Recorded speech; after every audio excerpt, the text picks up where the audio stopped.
I never thought I'd be the one to uncover a family secret, let alone one that would change everything. It all started when I decided to clean out my late grandfather's attic. He passed away a few months ago, and after everything was sorted, his house was left to me. As much as I loved him, I was never really close to the old man. I think most of us in the family were just there out of obligation. He was always so mysterious, so private, and we never really understood why. But I had this strange urge to go through his things. Something about his house always felt off. It was almost like there was more to him than we ever knew. And that's when I found it. It wasn't a huge revelation at first, just an old dusty chest tucked away in the far corner of the attic. At first glance, it looked like any other chest from that time.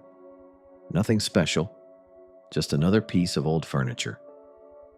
But as I dusted it off, I noticed something strange.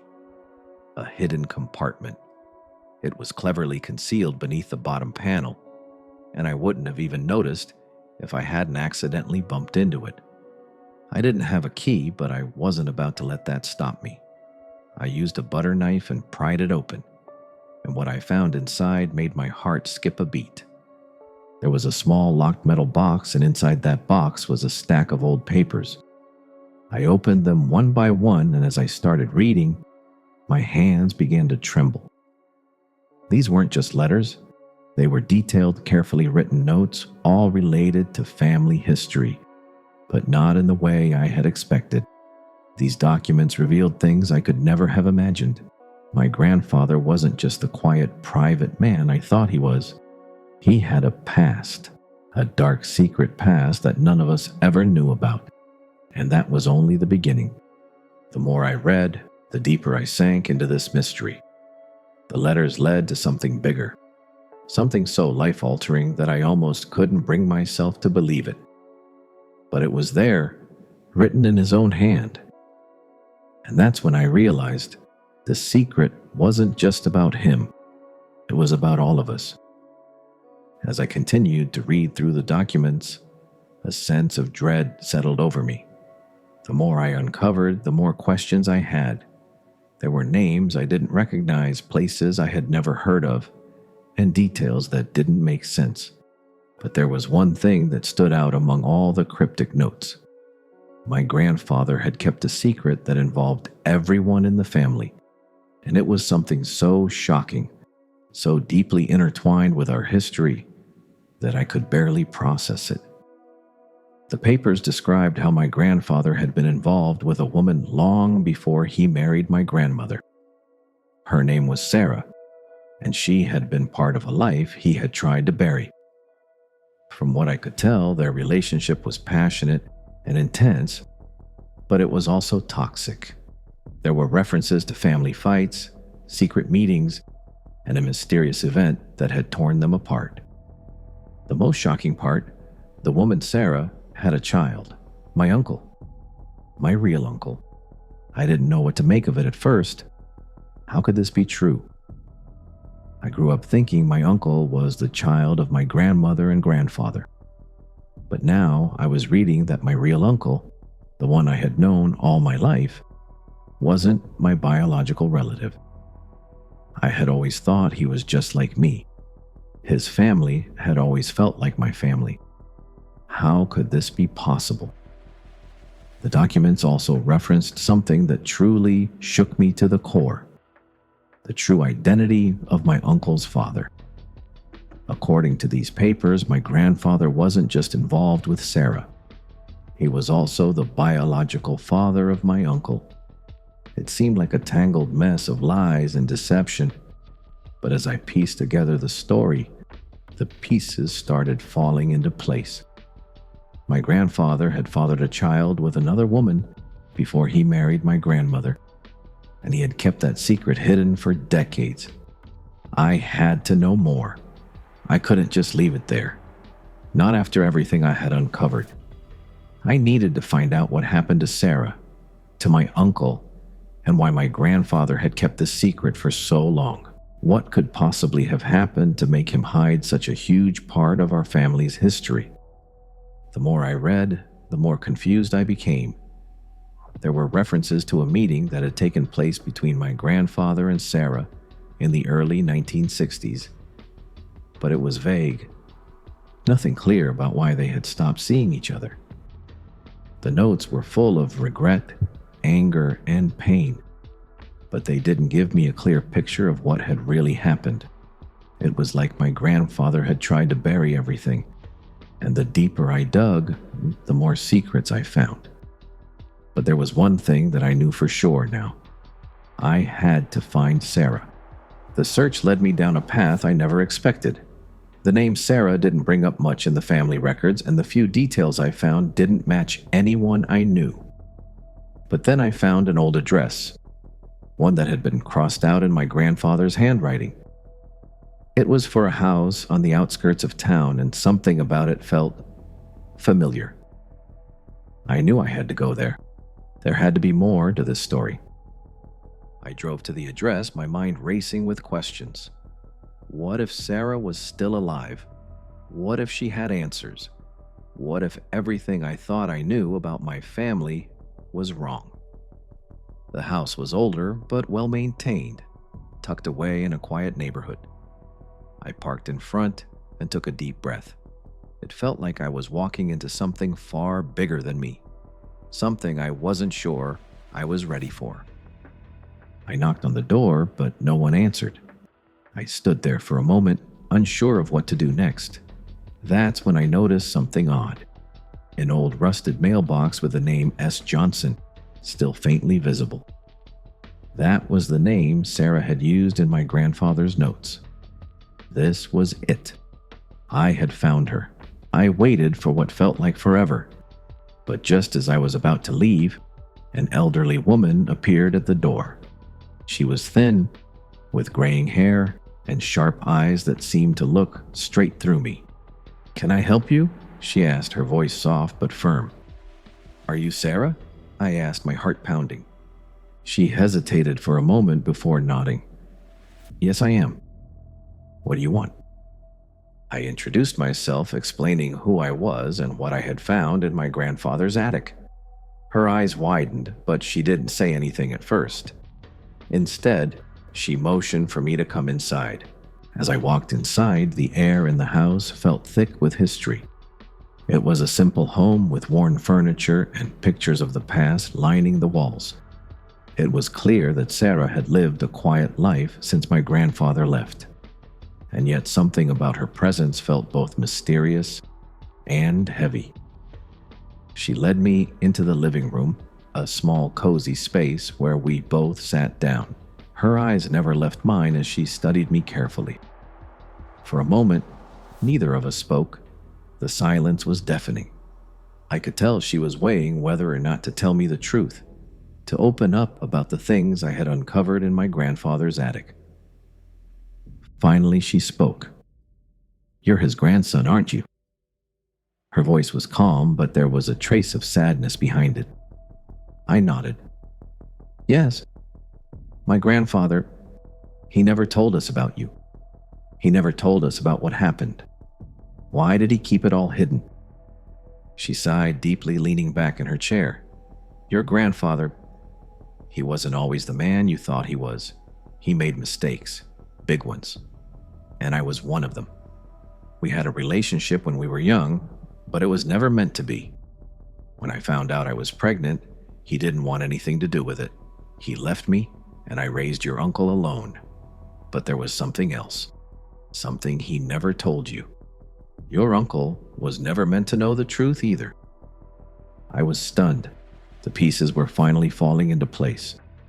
My real uncle, my biological uncle, had never known the truth about his own father. My grandfather had kept this hidden from everyone, including him. The lie had stretched across generations, and the impact had rippled through our entire family. But why did he never tell us? I asked, my voice trembling with a mixture of anger and disbelief. Why did he lie to all of us for so long? Sarah looked away for a moment, then back at me. Her eyes softened with a quiet understanding. Because he was afraid of the consequences. He knew that if anyone found out, it would destroy the family he had built. He thought it was easier to keep the truth buried, but it wasn't. And now, you're here. You're part of the story now, too. Her words hit me like a ton of bricks. The truth, as painful as it was finally out in the open. And now, I had to face it. My family had been living a lie for years, and I couldn't change that, but I could change how I dealt with it moving forward. The room was heavy with the weight of everything Sarah had just revealed.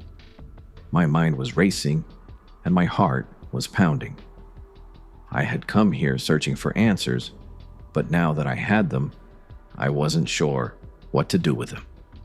My whole life felt like a lie, and I wasn't sure if I could ever look at my family the same way again. My grandfather, the man I thought I knew, had built his life on a foundation of secrets and half-truths. But what did that mean for me? For the family I had grown up with? I sat in silence processing the information Sarah had just given me. She let me take all the time I needed, quietly sipping her tea as I tried to make sense of the storm inside me. The truth was like a heavy weight on my chest, and the more I thought about it, the more I realized how deeply this betrayal ran. "You can't change the past," Sarah finally said, breaking the silence. "But you can choose how you let it affect your future." I nodded, but I didn't feel comforted by her words. What did it even mean to move forward from something like this? How do you rebuild trust in a family that had kept such a monumental secret from you for so long? As I left Sarah's house, I felt numb. The air outside was colder than it had been when I entered, and it seemed like the whole world was out of sync. I couldn't stop thinking about my uncle, the man I had called family for my entire life, who didn't even know his own truth. And my mother. How did she not know? Was she really kept in the dark all these years? Or had she known and decided to bury it all as well? The truth hit me in waves over the next few days. I couldn't stop thinking about what I had learned. The lies had been so deeply woven into the fabric of my family that it felt impossible to unravel them. My family, as I had known it, was forever changed, and I was left with the burden of carrying this knowledge, unsure of what to do with it. I reached out to my uncle, the one I had thought was just my cousin. I needed to tell him the truth. He deserved to know, even though I knew it would hurt him. It was the right thing to do, no matter how difficult it would be. But when I tried calling him, I received an unexpected response. "I already know." I was floored. How could he already know? I thought I was the one uncovering the family secret, the one who was going to be the messenger of truth. But as it turned out, my uncle had been carrying the same burden for years. When I met him the next day, he looked strangely calm, as though he had already accepted the chaos that had come with learning the truth about our family. "I know what you're going to say," he began before I could speak. "I've known for years, ever since I was old enough to understand.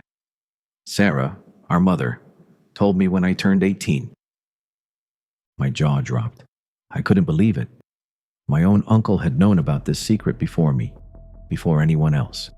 He had known the truth all along and never told a soul. But why? Why hadn't he said anything? I had spent so long believing that I was the only one in the dark, the only one who didn't understand. And now, here he was, as calm as if the weight of it all had already been dealt with. How could you just let everyone live this lie? I asked, my voice barely more than a whisper. Why didn't you say something? Why did you keep this secret for so long? He sighed, sitting down across from me. I wanted to tell you. Believe me, I did. But I couldn't bring myself to do it. I didn't want to destroy what we had, or what I had with the family. I didn't want to be the one to tear everything apart. I guess, in some twisted way, I thought keeping it hidden would protect us. His words stung. I couldn't understand how anyone could choose silence over truth, how anyone could choose to live with the weight of a secret that had the power to shatter everything. But as he explained, I started to understand his reasoning. The fear of losing his family, the fear of being ostracized. It all made sense now. "We both know," he said softly, "but it's up to you what you do with that knowledge. You've been given the truth. How you handle it, that's where the real test begins."